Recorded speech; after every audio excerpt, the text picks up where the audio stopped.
तो हेलो बच्चों, कैसे हो आप सभी। स्वागत है आप सभी का एक बार फिर से मेरे यूट्यूब चैनल बायोनेक्टर्स एजुकेशन फाउंडेशन में। तो बच्चों, आज की वीडियो में हम बात करने वाले हैं ह्यूमन फिजियोलॉजी के chapter body fluids and circulation के अंदर आने वाले एक टॉपिक जिसका नाम है regulation of a cardiac activity. अब कार्डियक एक्टिविटी एक्चुअल में क्या होती है, इसके बारे में अगर आप प्रीवियस वीडियो से देखते हुए आ रहे हैं तो आपको पता होगा कि एक्चुअल में कार्डियक एक्टिविटी क्या होती है। अगर कोई पहली बार ये वीडियो देख रहा है तो उसको अभी बता देते हैं कि एक्चुअल में कार्डियक एक्टिविटी क्या होती है। अब आपका जो हार्ट है वो हार्ट आपका 8 सेकंड्स की एक साइकिल परफॉर्म करता है। 8 सेकंड के अंदर हार्ट के अंदर जो आपके 4 चैंबर्स हैं, 2 एट्रिया और 2 वेंट्रिकल्स, वो कॉन्ट्रैक्ट करते हैं और रिलैक्स करते हैं। अब कॉन्ट्रैक्ट करने के प्रोसेस को बोला जाता है सिस्टोल और रिलैक्स करने के प्रोसेस को बोला जाता है बेसिकली आपका डायस्टोल।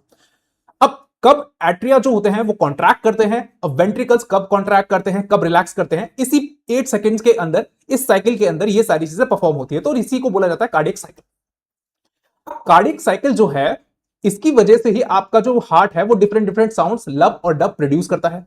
अब इसी कार्डियक साइकिल के अंदर ही आपके हार्ट जो पूरी तरीके से फंक्शनिंग कंपनी परफॉर्म करता है, different different electrical impulse generate करता है आपके डिफरेंट डिफरेंट नोड्स के जरिए, नोडल टिश्यूज के जरिए।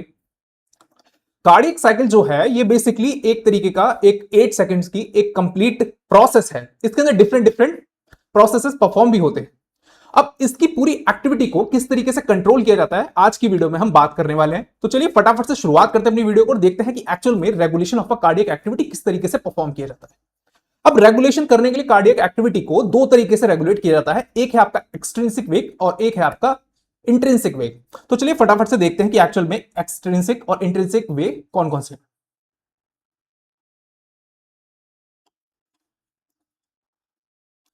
तो चलिए अब हम समझते हैं कि एक्चुअल में जो कार्डियक एक्टिविटी है उसको किस तरीके से कंट्रोल किया जाता है। जब हम कार्डियक एक्टिविटी की बात करते हैं तो कार्डियक एक्टिविटी को दो तरीके से कंट्रोल किया जाता है। एक होता है इसका इंट्रिंसिक वे ऑफ कंट्रोल और दूसरा होता है extrinsic way of control. Intrinsic का मतलब है इंटरनली जो कार्डियक कार्डियक एक्टिविटी को जो कंट्रोल करता है। इंटरनली इंटरनली कहने का मतलब है हार्ट के अंदर ही प्रेजेंट होगा उसका सारा कंट्रोल सिस्टम। जैसे हम बात करें ऐसे नोड की, जब हम इलेक्ट्रिक इंपल्स जनरेशन की बात करते हैं तो इलेक्ट्रिकल इंपल्स जनरेट कहां से होता है, वो इलेक्ट्रिकल इंपल्स जनरेट होता है आपका ऐसे नोड से।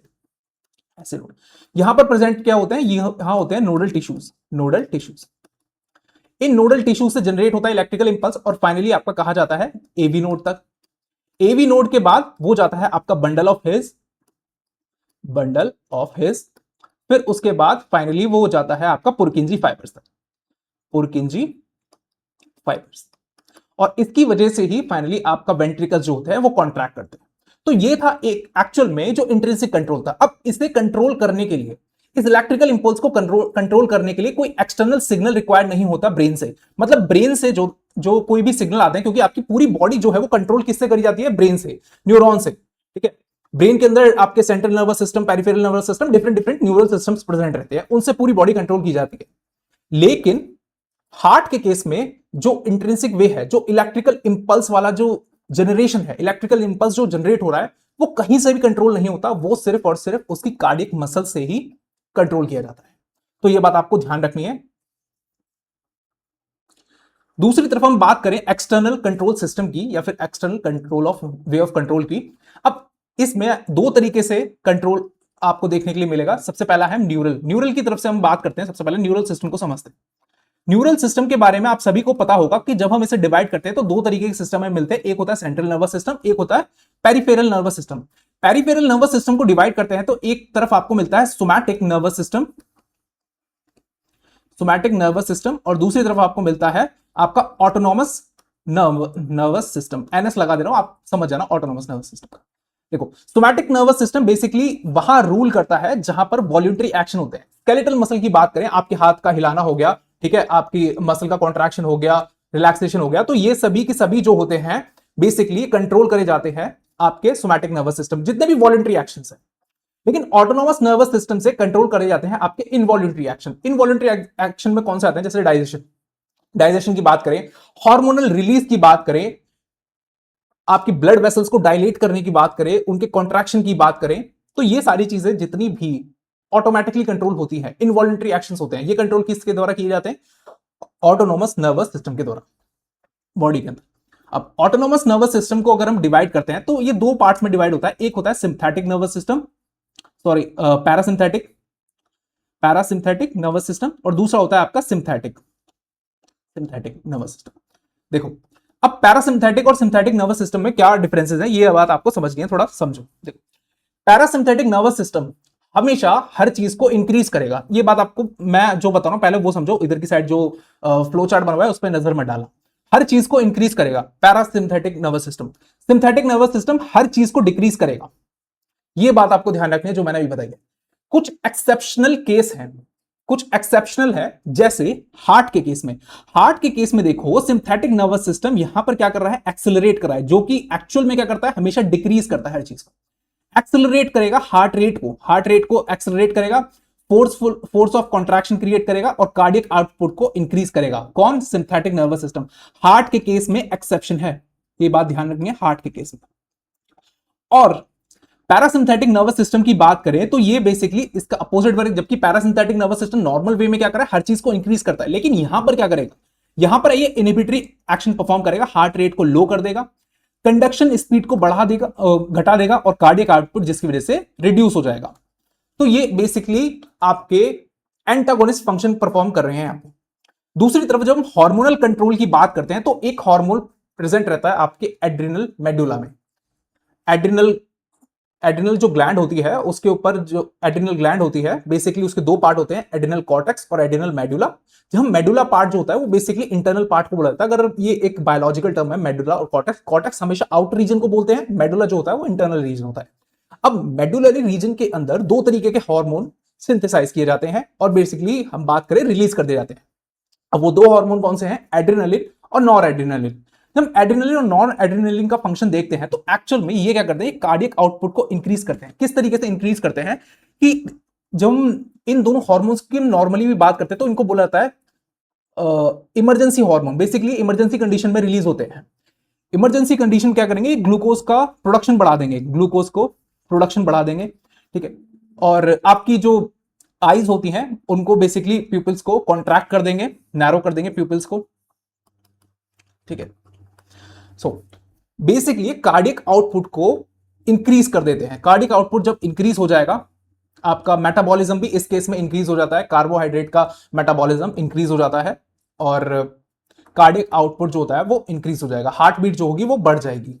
कौन से केस में? आपका जब एड्रिनल हार्मोन या फिर एड्रिनलिन नॉर एड्रिनलिन सिक्रीट होते हैं। तो इस तरीके से दो वेज होती है कंट्रोल करने की। एक जो हमने देखी इंट्रिंसिक वे, जिसमें कोई भी एक्सटर्नल सिग्नल रिक्वायरमेंट नहीं रहता है ब्रेन की तरफ से। एक्चुअल में जो मायोजेनिक कंट्रोल होता है वही कंट्रोल करता है इलेक्ट्रिकल इंपल्स ऑफ हार्ट को। दूसरी तरफ हमने देखा एक्सटर्नल वे ऑफ कंट्रोल, जिसके अंदर हमने दो तरीके से कंट्रोल सिस्टम पढ़े। एक तो हार्मोनल, कौन सा हार्मोन? एड्रिनलिन और नॉर एड्रिनलिन। वो बेसिकली क्या करेंगे, कार्बोहाइड्रेट का मेटाबॉलिज्म इंक्रीज करेंगे, ब्लड वेसल्स को कॉन्ट्रैक्ट कर देंगे, जिसकी वजह से जो हार्ट बीट होगी वो काफी ज्यादा तेज हो जाएगी और कार्डियक आउटपुट इंक्रीज हो जाएगा। दूसरी तरफ हमने देखा कि न्यूरल सिस्टम की तरफ से किस तरीके से कंट्रोल किया जाता है, कौन कौन से न्यूरल सिस्टम इसमें रिक्वायर्ड रहते हैं, पैरासिम्पथेटिक और सिंथेटिक नर्वस सिस्टम। तो ये एक्सेप्शनल जो केस है हार्ट का, ये बात आपको ध्यान रखनी है। नॉर्मल वे में पैरासिम्पथेटिक जो होता है वो हमेशा हर चीज को इंक्रीज करेगा, ये बात आपको ध्यान रखनी है, और सिंथेटिक जो होगा वो डिक्रीज करेगा। सो ये था एक्चुअल में regulation of a cardiac activity. Cardiac activity किस तरीके से रेगुलेट की जाती है। नेक्स्ट हम बात करने वाले हैं आपके डिसऑर्डर ऑफ सर्कुलेटरी सिस्टम। यहां पर मैंने ये डाल रखा है पैरासिम्पथेटिक के बारे में, पैरासिम्पथेटिक और सिंथेटिक के बारे में। यहां पर देख लो आप, हार्ट जब सिंथेटिक नर्वस सिस्टम की बात करते हैं तो यहां पर उल्टा केस हो जाता है, जबकि आप देख रहे हो कि प्यूपल्स को डायलेट कर रहा है, ठीक है, एयरवेज और ब्रोंकाई को डायलेट कर रहा है, यहां पर सब चीजों को घटाता है। कौन? Synthetic nervous system. यहां पर एड्रिनल ग्लैंड में देखो इसे स्टिमुलेट करेगा। ये हार्मोनल का केस भी थोड़ा एक्सेप्शनल है, ये बात ध्यान रखनी है आपको, ये आपके एक्सेप्शनल है, ठीक है, एक्सेप्शनल। नेक्स्ट जो टॉपिक है वो होने वाला है आपका डिसऑर्डर ऑफ सर्कुलेटरी सिस्टम। अब हमने ये चैप्टर पूरा पढ़ लिया है, ह्यूमन हेल्थ एंड डिसीज वाला, जिसके अंदर हमने हार्ट के बारे में डिस्कस करा था और ब्लड वेसल्स के बारे में डिस्कस करा है, डिफरेंट सर्कुलेटरी सिस्टम के बारे में डिस्कस करा है, open and close circulatory system जो प्रेजेंट रहते हैं। हमने ब्लड के बारे में, लिम्फ के बारे में, हमने सारी चीजें regarding the body fluids and circulatory system के रिगार्डिंग सब चीजें डिस्कस कर ली। अब इनसे रिलेटेड डिसीज को डिस्कस करना मेन पॉइंट है, तो डिसीज को डिस्कस करते हैं और देखते हैं। सबसे पहली जो डिसीज है जो ब्लड वेसल्स के रिगार्डिंग है, देखो कार्डियोवास्कुलर डिसीज का आपने नाम सुना होगा, सीवीडी। सीवीडी एक्चुअल में क्या होता है इसके बारे में थोड़ा देखते हैं। देखो सीवीडी क्या होता है, कार्डियोवास्कुलर डिसीज। ये कार्डियोवास्कुलर डिसीज का बेसिकली ग्रुप होता है जिसमें हार्ट और ब्लड वेसल से रिलेटेड डिसीज आती हैं। फिर से सुनो, कार्डियोवास्कुलर डिसीज बेसिकली क्या है, ग्रुप है डिसीज का, जिसके अंदर आपके डिफरेंट डिफरेंट डिसीज आते हैं जो रिलेटेड रहते हैं आपके हार्ट से और ब्लड वेसल से। तो उन सभी डिसीज को बोला जाता है कार्डियोवास्कुलर डिसीज। अब ये कार्डियोवास्कुलर डिसीज होती किस वजह से है? आप जंक फूड खाने से होती है सबसे ज्यादा, ठीक है, ओबेसिटी की वजह से, जंक फूड की वजह से, स्मोकिंग की वजह से, स्मोकिंग की वजह से, और अनहेल्दी लाइफस्टाइल की वजह से, अनहेल्दी लाइफस्टाइल, ठीक है, नॉन एक्सरसाइज, नॉन एक्सरसाइज मतलब कोई एक्सरसाइज नहीं है, बॉडी के अंदर कोई फिजिकल एक्टिविटी नहीं है, इस वजह से बेसिकली कार्डियोवास्कुलर डिसीज हो जाती है। अब सबसे पहली जो डिसीज है कार्डियोवास्कुलर डिसीज में जो हम डिस्कस करते हैं, सबसे पहले है हाइपरटेंशन, हाई बीपी की। देखो, हाइपरटेंशन और हाइपोटेंशन, हाइपरटेंशन का मतलब है बढ़ना, हाइपोटेंशन का मतलब क्या है, घटना। जब बीपी की जो नॉर्मल वैल्यू होती है 120 से 80, जब हम सिस्टोलिक और डायस्टोलिक प्रेशर की बात करते हैं, एमएमएचजी इसकी जो यूनिट होती है, ये होता है आपका सिस्टोलिक और ये होता है बेसिकली आपका डायस्टोलिक, ठीक है। सिस्टोलिक प्रेशर कितना है नॉर्मल वे में 120 और डायस्टोलिक प्रेशर कितना है आपका 80। तो ये तो होता है एक नॉर्मल ब्लड प्रेशर 120 से लेकर के आपका 80, ठीक है। अब हाइपरटेंशन की कंडीशन कब आती है? जब आपका जो डायस्टोलिक प्रेशर है वो 90 पहुंच जाता है और सिस्टोलिक प्रेशर जो है वो आपका 140 पहुंच जाता है। अब 140 से अबव हो जाएगा तो बेसिकली उसे हाइपरटेंशन है। अगर वो इक्वल है 140 और 90 तब भी उसे हाइपरटेंशन होगी। तो ये कंडीशन होती है हाइपरटेंशन की।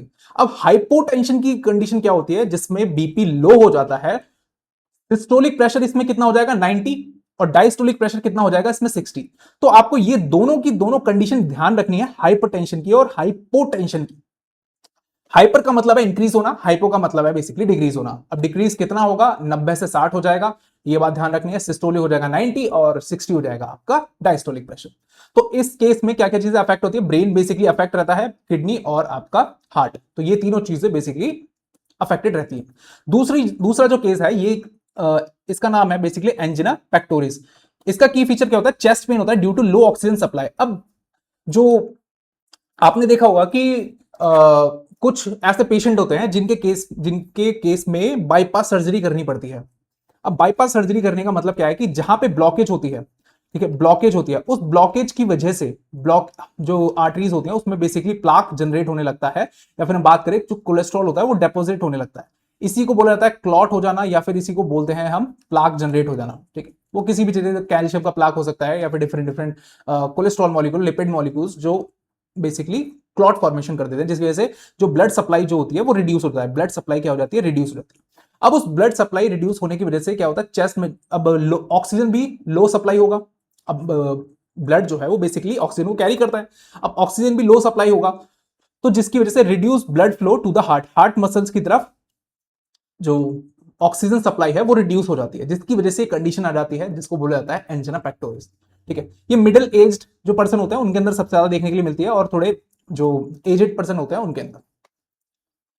सो अब हम बात करने वाले हैं एक्चुअल में क्या डिफरेंसेस होते हैं आपके हार्ट फेलियर में, हार्ट अटैक में और कार्डियक अरेस्ट में।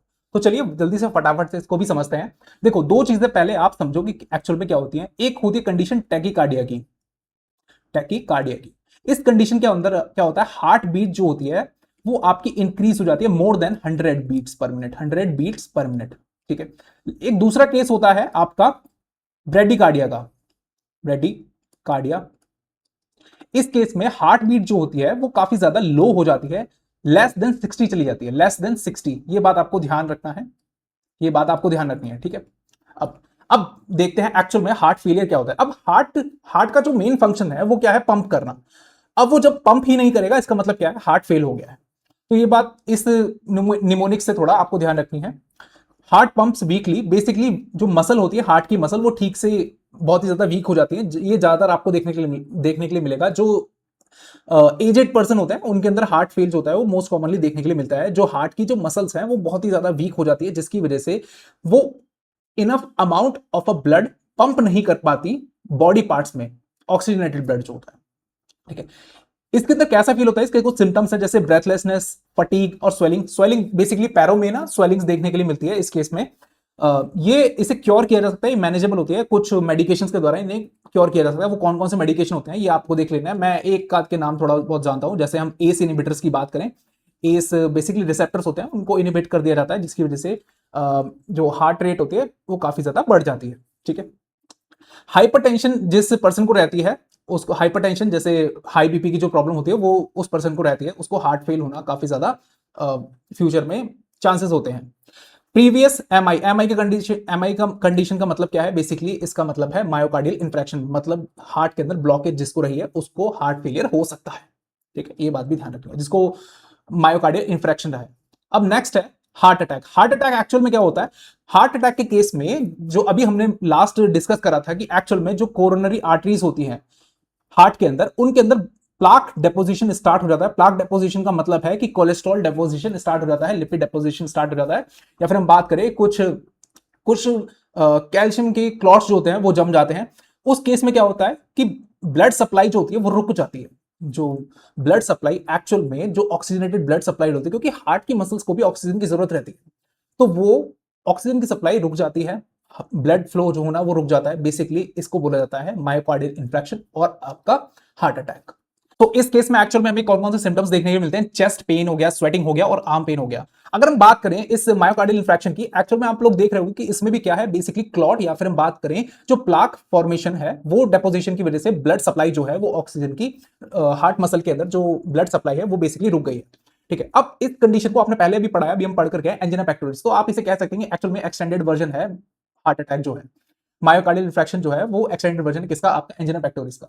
जब वो बढ़ जाता है बेसिकली उसकी कुछ कंडीशन ऐसी हो जाती है कि वो अनट्रीटेबल हो जाती है, तो तब बोला जाता है बेसिकली वो मायोकार्डियल इंफेक्शन, हार्ट अटैक आ जाता है। अब इस केस में कौन सा टेस्ट किया जाता है, इस केस में अगर हम टेस्ट की बात करें तो एक एंजियोग्राफी टेस्ट होता है, एंजियोग्राफी। ठीक है, एंजियोग्राफी, एंजियोग्राफी टेस्ट होता है। इस केस में देखा जाता है कि कितने परसेंट ब्लॉकेज है, कितने परसेंट है। अगर मोर देन रहती है वो 60% से ज्यादा रहती है तो बेसिकली उसे रिमूव कर दिया जाता है क्लॉट को, या फिर हम प्लाक की बात करें जो डेपोजिशन है जिसकी वजह से ब्लड सप्लाई जो है वो रुक गई है, इम्प्रॉपर ब्लड सप्लाई जा रही है जिसकी वजह से हार्ट अटैक आया था, तो उसे प्लाक को रिमूव कर दिया जाता है। तो इस कंडीशन को क्या बोला जाता है, आर्थेरोस्क्लेरोसिस। जो डेपोजिशन हो जाता है, डेपोजिशन हो जाता है जो कोरोनरी आर्टरीज के अंदर डेपोजिशन हो जाता है कोलेस्ट्रॉल की वजह से, या फिर हम बात करें कैल्शियम की वजह से जो डेपोजिशन हो जाता है जिसकी वजह से इंप्रॉपर ब्लड सप्लाई होने लगती है, इस कंडीशन को कहा जाता है आर्थेरोस्क्लेरोसिस। इसके लिए जो टेस्ट किया जाता है उसका नाम क्या है, एंजियोग्राफी। अब एंजियोग्राफी टेस्ट करने के बाद एक्चुअल में डॉक्टर क्या करते हैं, डॉक्टर उस प्लाक को रिमूव करने के लिए एक प्रोसेस परफॉर्म करते हैं जिसका नाम होता है एंजियोप्लास्टी। अब एंजियोप्लास्टी एक्चुअल में किस तरीके से परफॉर्म करते हैं तो उसको एक बार समझ लेते हैं। एक्चुअल में ये देखो यहां पर क्या होता है, ये कैथेटर होता है, इसको बोला जाता है catheter, this is a catheter. Catheter ये होता है आपका एक स्टंट। ठीक है, स्टंट, स्टंट आप लोगों ने बहुत अच्छे से सुना होगा कि डॉक्टर बोलते हैं कि इनके स्टंट डालना पड़ेगा, तो उसमें कुछ नहीं होता है, जो ब्लॉकेज होती है उसी को रिमूव करा जाता है एक बलून के जरिए। ये स्टंट होता है, ये एक मैश लाइक स्ट्रक्चर है, मैश का मतलब होता है बेसिकली जाली। इस जाली के अंदर ये जो पाइप होता है, ये कैथेटर, इसके ऊपर क्या होता है प्रेजेंट, ये होता है बलून। इस बलून को एक्चुअल में डिफरेंट डिफरेंट जो ब्लॉकेज होती है वहां पर ले जा करके इसे फुला दिया जाता है। फुलाने के बाद ये बलून आप लोग देख रहे होंगे ये फूल गया है। फूलने के बाद क्या होता है, ये जो होती है जो ये प्लाक, ये जो डेपोजिशन आपको दिख रही है ये बेसिकली हट जाती है, यहां पर ये रिमूव हो जाती है। उसके लिए एक पैसेज क्रिएट हो जाता है, पैसेज क्रिएट होने की वजह से जो ब्लड सप्लाई है वो प्रॉपर वे में चलने लगती है। और एक्चुअल में जो ये मैश लाइक स्ट्रक्चर जिसे आप स्टंट कहते हैं, स्टंट जो है ये वहीं पर छोड़ दिया जाता है जिसकी वजह से प्रॉपर सप्लाई हो पाए ब्लड फ्लो की। ठीक है, स्टंट, तो इसको बोला जाता है कि स्टंट डाले गए हैं एक्चुअल में जो पेशेंट है उसके अंदर। नेक्स्ट अब हम देखते हैं एक्चुअल में कार्डिक अरेस्ट क्या होता है। कार्डिक अरेस्ट का मतलब क्या है कि जो हार्ट फेल हुआ था, हार्ट फेलियर जो होता है, पंपिंग करना बंद कर दिया था हार्ट ने, यहां पर बहुत ही वीक हो गया था, पंप तो कर रहा था, बहुत वीकली पंप कर रहा था। तो कार्डिक अरेस्ट के केस में पंप करना पूरा बंद कर देता है, हार्ट जो होता है वो पंप करना, बॉडी को ब्लड पंप करना बिल्कुल बंद कर देता है। तो ये एक तरीके की इलेक्ट्रिकल प्रॉब्लम है। अगर हम बात करें कार्डिक अरेस्ट की, heart suddenly stop beating, abnormal rhythm या इरिथ्मिया हो जाता है, stop beating and completely stop beat करना, no blood supply to the body and sudden collapse और अनकॉन्शियस, इमीडिएट डेथ रिस्क होता है इस केस के अंदर। और इसके अंदर डिफिब्रिलेटर वगैरह दिए जाते हैं। डिफिब्रिलेटर बेसिकली आपने देखा होगा सीपीआर वगैरह, जब चेस्ट को एक हद तक एक प्रेशर डाल करके दबाया जाता है, अपने फिल्मों वगैरह में काफी देखा होगा कि सीपीआर दिया जा रहा है। और आपने डिफिब्रिलेटर को देखा होगा, कुछ इस तरीके से प्रेस के जैसा होता है वो, उसमें इलेक्ट्रिकल इंपल्सेस, उसमें इलेक्ट्रिक शॉक दिया जाता है बेसिकली चेस्ट के ऊपर पेशेंट की लगा करके, जेल लगा करके, और उसे बोला जाता है डिफिब्रिलेटर। डिफिब्रिलेटर का यूज किया जाता है। अब इस केस में वेंट्रिकुलर फिब्रिलेशन ज्यादा देखने के लिए मिलता है। वेंट्रिकुलर फिब्रिलेशन का मतलब है कि जो वेंट्रिकल्स हैं वो पंप करना बिल्कुल बंद कर चुके हैं, वो कॉन्ट्रैक्ट होना, रिलैक्स करना बिल्कुल बंद कर चुके हैं। इस केस में क्या किया जाता है, इस केस में आईसीडी का यूज किया जाता है। आईसीडी क्या होता है? आईसीडी का मतलब है यहां पर इम्प्लांटेड कार्डियोवर्टर डिफिब्रिलेटर। मैं फिर से लिख देता हूं, आईसीडी का यूज किया जाता है। आईसीडी क्या होता है एक्चुअल में? देखो यहां पर आपको इस फिगर के अंदर आईसीडी दिख रहा होगा। ये किसका केस है? ये कार्डियक अरेस्ट का केस है, कार्डियक अरेस्ट का। देखो, कार्डियक अरेस्ट, कार्डियक अरेस्ट के केस में इसमें डेथ का भी रिस्क होता है, तो इसलिए आईसीडी का यूज किया जाता है। आईसीडी का मतलब क्या है? आईसीडी का केस है इम्प्लांटेड कार्डियोवर्टर डिफिब्रिलेटर। डिफिब्रिलेटर, अब जो डिफिब्रिलेटर बाहर कर रहा था ना इलेक्ट्रिक शॉक देकर के, एक्चुअल में वेंट्रिकल्स के अंदर इलेक्ट्रिकल शॉक जाता है, जिसकी वजह से वो कॉन्ट्रैक्ट करना वापस से स्टार्ट कर देते हैं, कॉन्ट्रैक्ट और रिलैक्स करना नॉर्मल अपनी वे में, नॉर्मल रिदम में ब्लड को पंप करना स्टार्ट कर देते हैं। ठीक है, अब वही जो डिफिब्रिलेटर है उसको स्मॉल चिप के जरिए बेसिकली आपके हार्ट के अंदर, हार्ट के पास यहां पर इम्प्लांट कर दिया जाता है बॉडी के अंदर।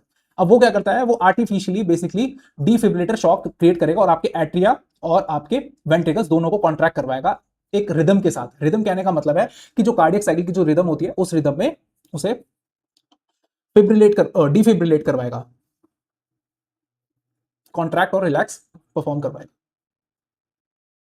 So, चलिए अब हम समझते हैं एक्चुअल में पेस मेकर क्या होता है, पेस मेकर का यूज कब किया जाता है। आपने बहुत बार सुना होगा कि पेस मेकर डाला गया है, और पेस मेकर एक्चुअल में क्या होता है इसे समझते हैं। देखो, पेस मेकर क्या होता है, आपने इलेक्ट्रिकल एक्टिविटी के बारे में पढ़ा कि ऐसे नोड से फाइनली आपके किस तरीके से इलेक्ट्रिकल इंपल्स जनरेट होकर के ट्रैवल करती है और डिफरेंट डिफरेंट फंक्शन परफॉर्म होते हैं हार्ट के अंदर, कॉन्ट्रैक्शन और रिलैक्सेशन। अब जब वो नोडल टिश्यूज काफी वीक हो जाते हैं, उन नोडल टिश्यू के वीक होने की वजह से इलेक्ट्रिकल इंपल्स जो होते हैं वो इम्प्रॉपर वे में जनरेट होने लगती है, और जिसकी वजह से जो रिदम है कार्डियक साइकिल की और हार्ट बीटिंग की, वो रिदम नहीं बैठ पाती, मतलब इम्प्रॉपर रिदम, इरिथमिया हो जाता है। इस कंडीशन में ब्रेडिकार्डिया से भी लोअर कंडीशन चली जाती है, जो हार्ट बीट होती है वो लेस देन 60 हो जाती है, लेस देन 50 तक पहुंच जाती है। तो उस केस में रिप्लेसमेंट किया जाता है, उस इलेक्ट्रिकल इंपल्स को आर्टिफिशियली जनरेट कराया जाता है by the use of pacemaker. अब वो पेस मेकर जो होता है वो बॉडी के अंदर इंप्लांट कर दिया जाता है बेसिकली आपके लेफ्ट आर्म पे। यहां पर ये आपको दिख रहा होगा, ये आपका लेफ्ट आर्म की साइड, ये है आपका पेस मेकर। ये पल्स जनरेट करता है, ये आर्टिफिशियली पल्स जनरेट करेगा, जिसकी वजह से जो कार्डियक एक्टिविटी है वो आपकी परफॉर्म हो पाएगी और आपका हार्ट फिर से नॉर्मल वे में बीट कर पाता है। तो ये ब्रेडिकार्डिया की कंडीशन जब आती है तब बेसिकली यूज किया जाता है। ठीक है, तो ये बात आपको ध्यान रखनी है। So this is all about the today's video. So this is all about the today's video. मिलते हैं नेक्स्ट वीडियो के अंदर और बात करेंगे ह्यूमन फिजियोलॉजी से रिलेटेड एक नए चैप्टर की। और हाँ, हो सकता है कि आपका नीट का एग्जाम जो है उसकी जो डेट है वो एक्चुअल में आगे बढ़ जाए, क्योंकि पिछली बार भी देखा गया था कि एक्चुअल में जो नीट के एग्जाम की डेट थी वो थोड़ी आगे बढ़ा दी गई थी। सो मिलते हैं नेक्स्ट वीडियो के अंदर, मिलेंगे और बात करेंगे एक नए चैप्टर की ह्यूमन फिजियोलॉजी से रिलेटेड। सो तब तक के लिए please like, share and subscribe and stay tuned with the bion actors.